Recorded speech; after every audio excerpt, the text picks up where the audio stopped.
तो श्वेता सिंह और कुमार अभिषेक दोनों हमारे साथ मौजूद हैं, लेकिन श्वेता का रुख करते हुए, श्वेता आप तो सुबह से ये ध्वजारोहण, ये पूरा कार्यक्रम, उसकी अहमियत, इसका मुहूर्त, तमाम बारीकियां बता रही हैं, लेकिन इस बीच अब जब ये पूर्ण हो चुका है, वहां पर आप कई लोगों से भी बातचीत कर रही थी, सबको तो एंट्री नहीं मिली, कुछ अभी भी इंतजार कर रहे हैं, उसके बाद वो दर्शन करेंगे और आज खास मौका भी है, खास मुहूर्त है।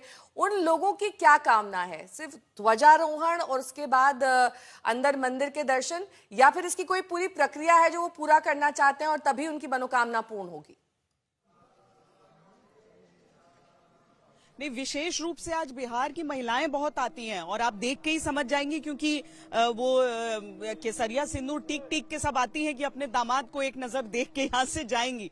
तो वो सब तो यहाँ पर सुबह से आ रही थी, बहुतों को क्योंकि गांव से आ रही हैं, देहात से, उनको पता नहीं कि आज प्रधानमंत्री आ रहे हैं तो दोपहर बाद दर्शन होगा, लेकिन उनको कोई दिक्कत नहीं था, सब जाकर दशरथ महल में कनक भवन में बैठ गई जहां से राम बारात निकलेगी। लेकिन आप बताइए, आपकी कथाओं के जरिए राम जी के जीवन को सब समझते हैं।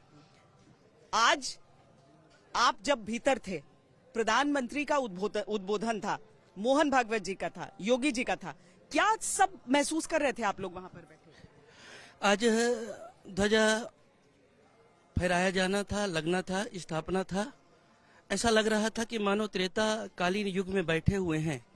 और माननीय प्रधानमंत्री जी के उद्बोधन की तो बात ही क्या, जिस तरह से राम तत्व का उन्होंने निरूपण किया, राम की सार्वभौमिक सत्ता का जिस तरह से उन्होंने निरूपण किया, और जिस तरह से राम के एक अयोध्या में जन्म लेकर के उनकी पूरी यात्रा, अगर संकल्प दृढ़ है तो कुछ भी कर सकता है व्यक्ति, अकेला व्यक्ति चल करके, और जन समूह सबको साथ में लेकर के, जनशक्ति इकट्ठा करके कैसे सामान्य से सामान्य व्यक्ति भी अपने उत्कर्ष को प्राप्त करके एक युवराज के रूप में जाकर के और पुरुषोत्तम कैसे बन सकता है, यह पूरी उनकी जो भी आज वक्तव्य था वह हम सबके हृदय को छू रहा था। और आपके लिए धर्म ध्वज का महत्व क्या, आज से अयोध्या के आसमान पर फहराते हुए उस धर्म ध्वज से?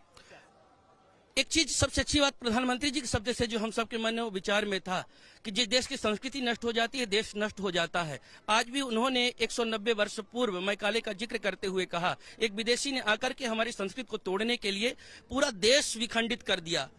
2035 तक 10 साल के केवल उसमें ये ध्वजा जो फहरा रहा है, जो आज कीर्ति 500 साल जो धब्बा लगा था एक आक्रांता के द्वारा, लुटेरा के द्वारा, जिसको मेरे देश से कोई लेना देना नहीं था, मेरे संस्कृति से कोई लेना देना नहीं था, आज ये लगभग 190 फीट पर जो ध्वजा फहरा रहा है, राम मंदिर से राष्ट्र मंदिर की निर्माण की जो यात्रा है आज से प्रारंभ हो गई है। और अब हम लोग जो काम करेंगे, अपने देश की संस्कृति को, गुलामी की दास्ता को मिटाकर अपने देश के संस्कृति के लिए काम करेंगे, अपने देश के धरोहर के लिए लगातार हम लोग काम करेंगे। धर्म है, सनातन तो है, लेकिन राष्ट्र है साथ, राष्ट्र ही साथ में है। राम और राष्ट्र पर्याय हैं दोनों। हम जब राम माने राष्ट्र, माने मंगल, संपूर्ण राष्ट्र का मंगल ही राष्ट्र मानते हैं। और हमारे यहाँ आचार्य संतगण यही कहते हैं, रामो राष्ट्र से सर्वस्वम, रामो राष्ट्र से दैवतम, रामो राष्ट्र पिता प्रोक्ता, रामो राष्ट्र से मंगलम। तो सब कुछ राममय है, राम और राष्ट्र दोनों अलग नहीं, हम राम और राष्ट्र दोनों एक ही देखते हैं, इसलिए भगवान राम को राष्ट्र पुरुष कहते हैं। धन्यवाद। यहाँ पर सब लोग, सब वर्गों से सबको भीतर जाने का मौका मिला है और एक एक करके सब धीरे धीरे निकल कर आ रहे हैं। दर्शन दूर से कर, सबने कर लिया ना दर्शन? जी जी जी, दर्शन भी हो गया, प्रधानमंत्री से भी मिल लिए सब। जी जी जी जी, और धर्म ध्वजा को भी देख जी। ऐतिहासिक क्षण, ऐतिहासिक क्षण था। और निश्चित रूप से ये जो आंदोलन हुआ, जिन लोगों ने बलिदान दिया है, जिन लोगों ने तपस्या की है, आज उनकी जो है परिणति फलीभूत हो रही है। धर्म ध्वजा आज आसमान में लहरा रहा है। हर भारतवासी आए हुए हैं आप लोग? हम हैं संत कबीर नगर से, लखनऊ ग्रामीण से, राम सतई घाट जिला। अच्छा, ये बिहार से है। बिहार से आए हैं, गोरखपुर से। सनातन की विजय हुई है आज, और सभी सनातनी बहुत प्रसन्न होना चाहिए, बहुत सौभाग्यशाली हैं, और हम लोग परम सौभाग्यशाली हैं कि यहाँ पे साक्षी बनने का मौका मिला ध्वजारोहण का। और इसके पूर्व 22 जनवरी को भी आने का सौभाग्य प्राप्त हुआ। हम लोग विशेष ठाकुर जी की कृपा है कि इतने बड़े उत्सव के लिए, और माननीय प्रधानमंत्री जी, मुख्यमंत्री सब साधुवाद के पात्र हैं कि उनके कार्यकाल में उन्होंने जो कहा और वो करके दिखाया। तो यहाँ पर सब लोग बहुत कहा करते रहे नेहा कि प्रतीक्षा है, पता नहीं अपने जीवन में इस बार देख पाएंगे कि नहीं देख पाएंगे। लेकिन देखिए, जब प्राण प्रतिष्ठा हुई उस समय के दो लोग आज की तारीख में नहीं है।